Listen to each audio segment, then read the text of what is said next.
The Witch in the Wood by T.H. White, Chapter 27. The excitement over the drawbridge did not subside in the castle until evening.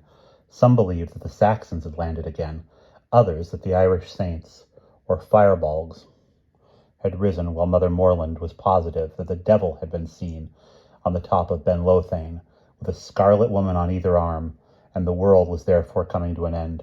Sir Grummore and Sir Palomides had plenty of time to take off their disguise, and to bury it under pine needles in the wood for future use. By the time they had got back, it was time to clean themselves for dinner. Sir Grummore was in a bad temper. "My dear chap," he said, shaving himself, "whatever did you want to speak for? Everybody knows that these beasts don't talk."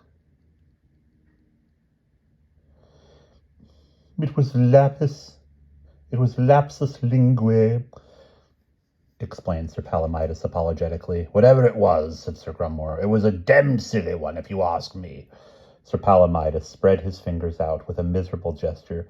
He looked at his friend like a big chocolate-colored dog which had done wrong. "All these muttlings," he pointed out, "are of confusion to paynims." At this moment King Pellinore hurried into them. He was in a flutter. "Just imagine," he said, "a creature came to me, when I was carving in the wood, and it spoke to me in human speech." "We heard about it," said Sir Grummore shortly. "It must have been the questing beast." "But my dear fellow, it was nothing like the questing beast at all. It seemed to be made of canvas or something, and it spoke just like Sir Palomides here. Do you think I could have imagined it?" "Certainly not," said Sir Grummore. "What you saw was the questing beast, and you ought to go and hunt it another time. It prances." "It breathed fire," said the king proudly. "Breathed fire?" "Yes, and it said, 'Ho there, King Pellinore, I have come to grind thy bones to make my bread.'" "Never." "Yes, it did, and I said, 'Avaunt thee, beast, I will have thy brains in a butter dish.'" And what did the beast do then?" inquired Sir Palomides timidly. He was confused because he thought that King Pellinore must have met two beasts, since there was such a disparity with what he recalled. "It rushed upon me," cried the king, rushing upon Sir Palomides, who quailed before him. Sir Grummore wiped his face and grunted sarcastically. "And I suppose you rushed upon the beast?" "I did," exclaimed the king. "I rushed upon it. We rashed together as it had been two boars. And there, raising and tracing and foining, we hurtled together, for the space of 2 hours." "I suppose you killed it?" said Sir Grummore coldly. "Well, no," said the king. "I didn't quite kill it. It sort of ran away." "But you can see my sword," added the king brightly. He drew the weapon and displayed it before them. "Look how blunt it is," said he. "What? I gave it 1 or 2 shrewd wallops, I can tell you." Said Sir Grummore, and throwing his towel aside, he led the way with dignity toward dinner.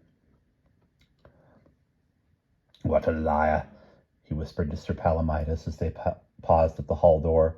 The Paynim more charitably replied, "Perhaps his majesty is overwrought." In the great hall, a tableau vivant was waiting for the knights. Queen Morgause, with her 4 children, carefully arranged about her, was waiting to be discovered. Gawain was held with his nose pressed to her right breast, so that he had difficulty in breathing, while Gareth and Gareth knelt at her feet. Agravain's head was held down firmly in her lap with her left forearm, and in her left hand she clutched a letter. She had managed to get them all crying. "Good gad!" said Sir Grummore. "Read it," cried the queen tragically, making her soprano tremble. "Read it, the doom of the house of Orkney." It was a long letter from King Lot, telling them that he had been defeated by Arthur, after a certain amount of explanation, in which Sir Grummore said that he had left his glasses in his bedroom, and King Pellinore frankly admitted that he was not good at reading very fast. Sir Palomides was told to read it aloud. This is what the letter said. "Sorhart, near Sherwood, England. My dear Morgause, none of the woolies arrived, and I had to get new ones made. It was very inconvenient. However, I am past expecting any of my wishes to be attended to in Lothain. They have made them some itchy material, which is torture to me. If I told them once, I told them 100 times, but we will talk about this when I get home. I have other things to write about than woolies. Please keep this letter carefully, as I shall want to refer to it when I am writing my memoirs. It is a very good, important document. Give it to Alice and tell her to keep it for me with the Woolies. I really don't know where to begin, as the whole war has been an absolute surprise for everybody, and everything has been done in a most unusual way, not at all what one is accustomed to, and not what we should have called sporting when I was a boy. None of these people understood the science of war. I told the kings repeatedly what to expect, but nobody would pay me any attention, and now we have lost it. The discipline was not British. You can't do anything without discipline. So was the morale.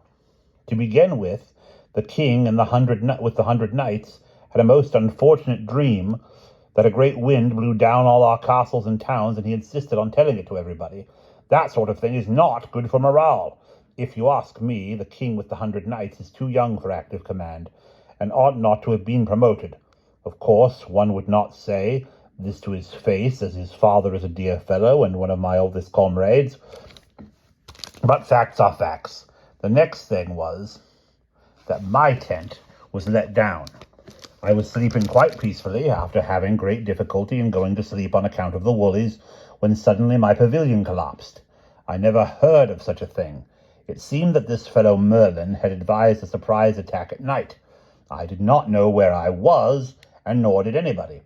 How can people fight properly with their heads sticking through pavilions? The troops, of course, flew into a panic at once, not being the professional soldiers that one is accustomed to, and about 10,000 of them were killed before morning. This would not have mattered much, as they had no armor, but it set a bad example. I said to Brandegoris at the time, if you set a bad example, you do not know where you are. However, we had 50,000 men left to match Arthur's 20, and I managed to rally them at daybreak. We had quite a nice engagement with 3,000 men, led by two knights called Ulfus and Brastias at a passage. This was more like the real thing, and I may mention in passing, however one might not blow one's own trumpet, I think Miloi de la Roche will not forget the day when he tilted with King Lot, nor will Sir Clarence. Unfortunately, I was slightly hurt by a knight called Sir Kay. It was a foul blow, but I was soon horsed again. I forgot who horsed me. It was some fellow.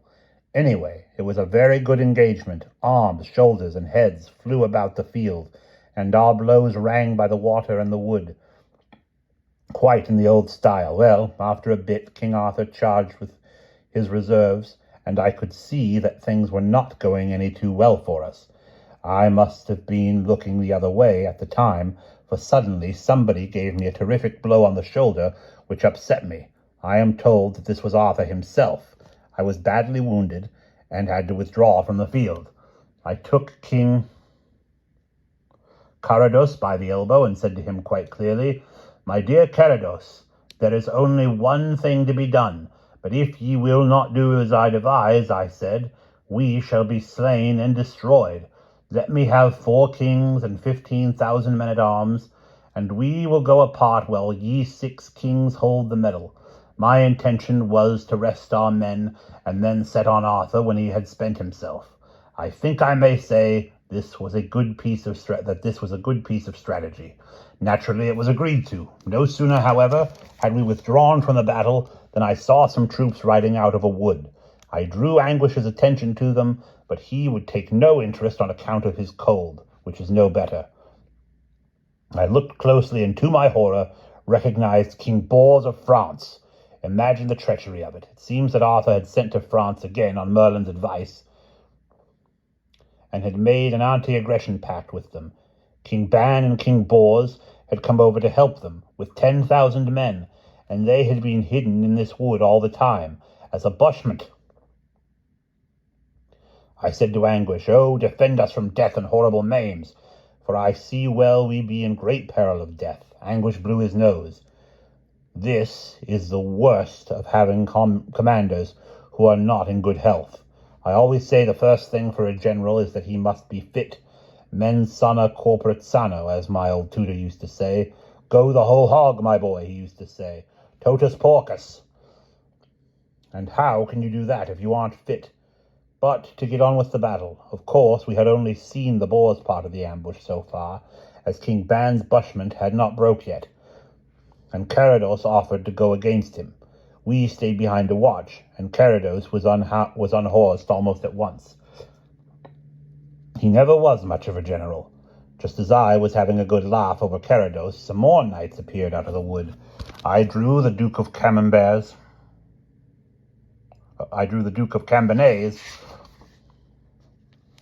attention to them, and said, "Ha!" I said, "We must be discomfited." Cambonnay said something stupid about morale, but I pointed out to him that this new ambush was led by King Ban.